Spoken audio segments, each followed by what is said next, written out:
عورت کو اگر من پسند شخص مل جائے تو اس کے سارے ارمان پورے ہو جاتے ہیں، اور اگر مرد کو من پسند عورت مل جائے تو گھر کے سارے کام کرنا سیکھ جاتے ہیں۔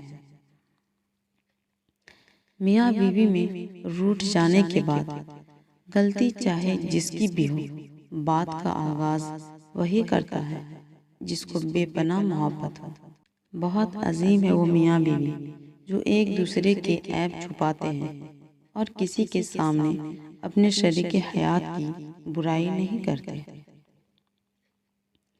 شوہر اگر گھر سے دور ہو تو لوگوں سے بھرا ہوا گھر بھی عورت کو ویران اور خالی سا لگتا ہے۔ دنیا میں اگر آپ کو اچھی بیوی اللہ نے دے دی ہے تو سمجھ لیجیے آپ سے زیادہ دولت مند آدمی دنیا میں کوئی نہیں۔ وہ عورت کبھی خوش قسمت نہیں ہوتی جس کے پاس دنیا کی ساری عیش و عشرت ہو، بلکہ خوش قسمت عورت وہ ہوتی ہے جس کے پاس اپنے شوہر کی سچی اور پاک صاف محبت ہو۔ میاں بیوی کا رشتہ اتنا میٹھا ہے کہ اگر کوئی ایک بیمار ہو جائے تو دوسرے کی راتوں کی نیند اڑ جاتی ہے اور اپنی جان کی پرواہ کیے بغیر اس کی خدمت کرتے ہیں۔ رسول اللہ صلی اللہ علیہ وسلم نے ارشاد فرمایا، مسلمان مرد کے پاس اسلام کے بعد سب سے قیمتی چیز نیک بیوی ہے۔ شوہر کا کاندھا ایسی جگہ ہے جہاں سر رکھ کر ساری دنیا کی فرمائش منوائی جاتی ہے۔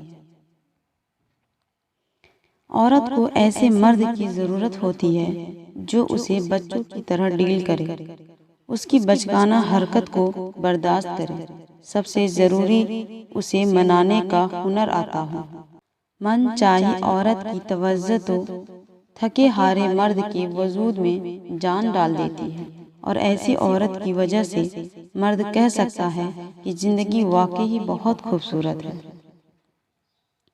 اپنی بیوی کو کبھی دکھ نہ دیں، کیونکہ بیویوں کی دنیا بہت چھوٹی ہوتی ہے، شوہر سے شروع ہوتی ہے اور شوہر پہ ہی ختم ہوتی ہے۔ ہم سفر اگر بلا وجہ ناراض ہونے لگ جائے تو سمجھ جائیں کہ وہ اداس ہے، اسے آپ کی محبت کی ضرورت ہے۔ لڑنے کی بجائے پیار اور مذاق کر کے منانا سمجھداری کی نشانی ہے۔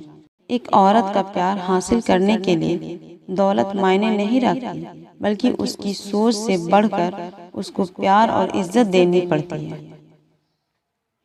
مرد کا حسن اور پیسہ عورت کو اتنا متاثر نہیں کرتا جتنی مرد کی سیرت اور پاکیزگی متاثر کرتی ہے۔ عورت کی زندگی میں نماز اور قرآن کے بعد اگر کوئی سکون دینے والی چیز ہے تو وہ ہے اس کے شوہر کی سچی اور پاک صاف محبت۔ عورت دنیا کی وہ واحد مخلوق ہے جس سے پیار بھی کرو تو وہ ڈر جاتی ہے۔ عورت کے بارے میں مشہور ہے کہ تم اسے خوبصورت کہو وہ خوبصورت ہوتی چلی جائے گی، تم اسے اچھے کہو وہ اچھی ہوتی چلی جائے گی، تم اسے ہمدرد، رحم دل، ہنس کر قربانی دینے والی کہو، ہنس کر قربانی دیتی چلی جائے گی، ویسی بنتی جائے گی۔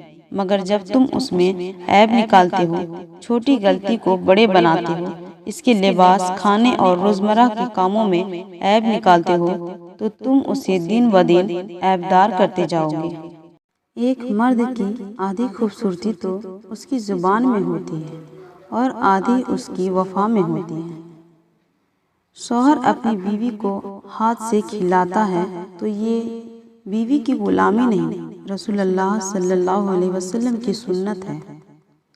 بیوی کی عزت، حیا اور فکر کرنے والے مرد کی تربیت ایک بہترین ماں کے ہاتھوں سے ہوتی ہے۔ شوہر اگر مخلص ہو تو بیوی سسرال میں ہر قسم کی مشکلات برداشت کر لیتی ہے۔ مرد کی کامیابی کے پیچھے ماں کے سوا دوسری عورت نہیں ہو سکتی، کیونکہ دوسری عورت ایک کامیاب مرد ڈھونڈتی ہے۔ مرد کا دل جب عورت سے بھر جاتا ہے تو وہ 3 کام کرتا ہے۔ اپنا لہجہ بدل لیتا ہے، عورت کے کردار پر انگلی اٹھانے لگتا ہے اور ہر وقت مصروف رہنے کے بہانے کرتا ہے۔ گھر سے باہر جاتے ہوئے بیوی کو بتا کر جانا، بیوی کی غلامی نہیں بلکہ بیوی کی فکر اور پریشانی کو کم کرنا ہے۔ تمہیں کیسا ہمسفر چاہیے؟ یوسف جیسا خوبصورت نہیں، جس کے قریب اگر کوئی غیر عورت آئے تو وہ کہے اللہ کی پناہ۔ بہترین نکاح وہ ہے جس میں لڑکی کی عمر لڑکے سے چند سال زیادہ ہو۔ من پسند لڑکی سے شادی ہو جائے تو وہ 70,000 حوروں سے بھی زیادہ خوبصورت لگتی ہے۔